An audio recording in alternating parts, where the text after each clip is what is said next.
সব আশা ভরসা শেষ করে এবার চলেই গেলেন ইরানের প্রেসিডেন্ট ইব্রাহিম রাইসি।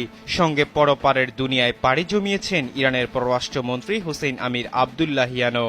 ইরান আজারবাইজানের যৌথ উদ্যোগে নির্মিত একটি বাঁধের উদ্বোধন শেষে ফেরার পথে রোববার ইরানের পূর্ব আজারবাইজান প্রদেশের জোলফা এলাকায় দুর্ঘটনার কবলে পড়ে রাইসিকে বহনকারী হেলিকপ্টারটি।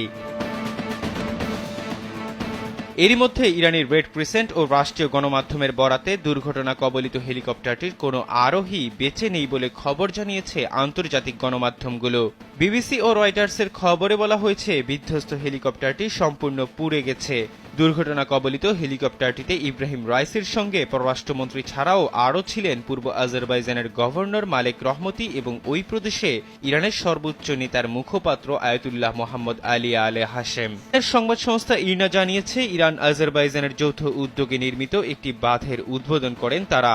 এরপর ফেরার পথে রোববার ইরানের পূর্ব আজারবাইজান প্রদেশের জোলফা এলাকায় এই দুর্ঘটনার কবলে পড়ে বহনকারী হেলিকপ্টারটি। দুর্ঘটনার পরপরই রাইসি ও তার দলের সন্ধানে অন্তত 40টি অনুসন্ধানী দল মোতায়েন করা হয়েছিল। এতে 8টি অ্যাম্বুলেন্স ও ড্রোন ব্যবহার করা হয়েছিল। রাইসির মৃত্যু পরবর্তী অবস্থায় স্বাভাবিকভাবেই প্রশ্ন উঠেছে, এখন কে হবেন দেশটির পরবর্তী প্রেসিডেন্ট। ইরানের সংবিধান বলছে, কোনো দুর্ঘটনা যদি প্রেসিডেন্টের মৃত্যু হয় তাহলে সেই পদে বসবেন প্রথম ভাইস প্রেসিডেন্ট, অর্থাৎ মোহাম্মদ মুখবার হবেন দেশটির পরবর্তী প্রেসিডেন্ট। তবে এক্ষেত্রে অবশ্যই দেশটির সর্বোচ্চ নেতার অনুমতি লাগবে।